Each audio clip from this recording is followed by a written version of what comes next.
السلام عليكم ورحمة الله وبركاته. ازيكم يا جماعة؟ النهاردة هنتكلم عن موضوع غريب شوية بس مهم جدا، وهو فئران التجارب. والله الفئران اللي بنسمع عنهم دايما في الأبحاث العلمية والتجارب الطبية. يعني أي دواء جديد، أي تجربة علمية، أول حاجة بيروحوا لها هي الفئران. ليه بقى؟ اشمعنى الفئران بالذات؟ مش ممكن قطط أو كلاب أو حتى ضفادع؟ وهل فعلا الفئران دي ساهمت في إنقاذ حياة البشر من أمراض زي السكر والألزهايمر والسرطان؟ وهل كتر استخدامها في المعامل ممكن يأثر على أعدادها في الطبيعة ويخليها تنقرض؟ خلونا نجاوب على الأسئلة دي واحد واحد وبطريقتنا البسيطة. ليه الفئران بالذات؟ أول حاجة لازم نفهمها يا جماعة إن اختيار الفئران للتجارب مش جاي بالصدفة ولا علشان هم رخيصين وخلاص. لا، الفئران عندهم مميزات معينة تخليهم الخيار الأول للعلماء والباحثين في كل حتة في العالم. يعني إيه؟ خلونا نبدأ من الأول. الفئران صغيرة جدا في الحجم، يعني مش بياخدوا مكان كبير في المعامل. تخيلوا لو كانوا بيستخدموا حيوانات كبيرة زي الكلاب أو حتى الأرانب، المعمل كان هيبقى زي حديقة حيوان، وهيبقى صعب جدا إنك تحتفظ بيهم أو تديرهم. لكن الفئران حاجة بسيطة، تقدر تحط أعداد كبيرة منهم في أقفاص صغيرة، وتكاليف تربيتهم قليلة جدا. غير كده، الفئران بتتكيف مع أي بيئة بسرعة فظيعة. يعني سواء كنت في معمل في مصر، أمريكا أو حتى اليابان، الفار هيعيش ويعمل اللي عليه من غير ما يشتكي، مش زي حيوانات تانية ممكن تكون حساسة أو عايزة ظروف معينة. وأهم حاجة، الفئران بتتكاثر بسرعة غير طبيعية. يعني في خلال شهور قليلة تقدر يكون عندك أجيال جديدة من الفئران جاهزة للتجارب. ده بيخليهم متوفرين دايما وبأعداد كبيرة، وده طبعا ميزة كبيرة للعلماء اللي عايزين يعملوا تجارب على نطاق واسع. طيب، مش الأرانب برضو بتتكاثر بسرعة؟ أيوة صحيح، الأرانب كمان بتتكاثر بسرعة، وحجمها معقول، يعني مش كبير قوي زي الكلاب أو صغير قوي زي الحشرات. بس الموضوع مش بس الحجم والتكاثر، في أسباب تانية أهم بكتير بتخلي الفئران هم اللي في الصدارة. من أهم الأسباب دي إن الفئران عمره قصير جدا، يعني الفار بيعيش في المتوسط 2 أو 3 سنين بالكتير. وإيه المفيد في كده؟ إن العمر القصير ده بيخلي العلماء يقدروا يدرسوا تأثير الأدوية أو التجارب على أجيال متتالية من الفئران في وقت قصير جدا. يعني تخيل إنك بتجرب دواء على فار، وبعد كام شهر بتشوف تأثيره على ابنه، وبعد كام شهر تاني على ابن ابنه. ده بيديك فكرة دقيقة عن إزاي الدواء بيأثر على المدى الطويل، سواء على جسم الفار نفسه أو على نسله. التشابه مع البشر. خلونا نروح للنقطة الأهم، وهي إن الفئران مش بس صغيرة وبتتكاثر بسرعة، لا، ده أنا هقول لكم على حاجة هتفاجئكم. الفئران جيناتها بتشبه جينات البشر بشكل كبير جدا. يعني العمليات البيولوجية والفسيولوجية في جسم الفار قريبة جدا من جسم الإنسان. لو الفار أصيب بمرض معين، الأعراض اللي بتظهر عليه بتكون شبه الأعراض اللي بتظهر عند البشر. وعلشان كده لما العلماء بيجربوا دواء على الفئران بيكونوا عارفين إن النتائج اللي هيطلعوها هتكون قريبة جدا من اللي ممكن يحصل مع البشر.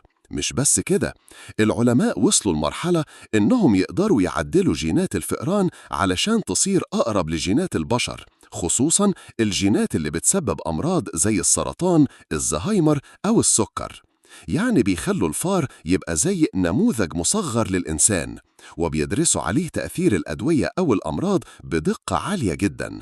تخيلوا إنك عندك فار معدل جينيا بحيث إن جيناته بتسبب سرطان زي اللي بيصيب البشر، وبيجربوا عليه علاج جديد. لو نجح العلاج على الفار يبقى احتمال كبير إنه ينجح على الإنسان.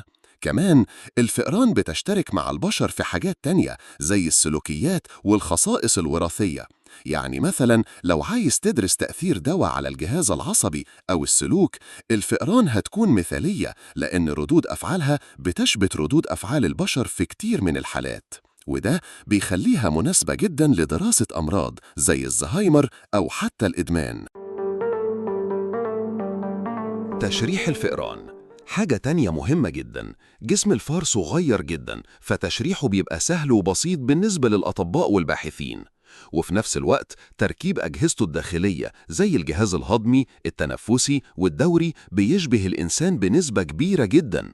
يعني لو عايز تدرس الجهاز الهضمي عند الإنسان ممكن تبدأ بفار وهتكون فاهم حوالي 90% من الموضوع. كمان متابعة تأثير الدواء في جسم الفار أسهل بكتير من متابعته في جسم إنسان، لأن جسم الفار أصغر وأبسط. والحقيقة الباحثين بقوا عارفين جسم الفار زي ما يكونوا هارسينه، يعني كل تفصيلة فيه مدروسة من الجينات لحد تركيب الأعضاء الداخلية. فما فيش داعي يروحوا يدوروا على حيوان تاني ويبدأوا من الصفر طالما عندهم حاجة مضمونة زي الفئران. يعني تخيلوا إنك عندك كتالوج كامل عن جسم الفار، بتعرف كل حاجة عنه، ليه تروح تدور على حيوان جديد وتبدأ تدرس من الأول؟ إنجازات الفئران في العلوم. طيب، هل الفئران فعلا ساهمت في علاج أمراض؟ أيوة يا جماعة، الفئران ليها دور كبير جدا في تطوير الأدوية اللي بنستخدمها النهاردة. يعني أدوية ارتفاع ضغط الدم، السكر، الزهايمر، السرطان، أمراض القلب، الإيدز، وحتى علاج الإدمان، كلها اتجربت على الفئران قبل ما توصل للبشر. حتى أنظمة التغذية الصحية والدايت فيها جزء كبير مبني على تجارب معملية على الفئران. خلونا ناخد أمثلة. مثلا في أبحاث السكر، الفئران كانت بتستخدم علشان يفهموا إزاي الأنسولين بيشتغل في الجسم وإزاي نقدر نتحكم في مستويات السكر في الدم. كمان في السرطان العلماء استخدموا فئران معدلة جينيا علشان يدرسوا إزاي الخلايا السرطانية بتتكاثر وإزاي نقدر نوقفها. حتى في أمراض زي الزهايمر الفئران ساعدت العلماء يفهموا إزاي الدماغ بيتأثر بالمرض، وجربوا عليها أدوية جديدة ممكن تبطئ تطور المرض. مش بس كده، الفئران كمان كان ليها دور في أبحاث أمراض القلب والنوبات القلبية، وكمان في دراسة أمراض الجهاز التنفسي زي الربو.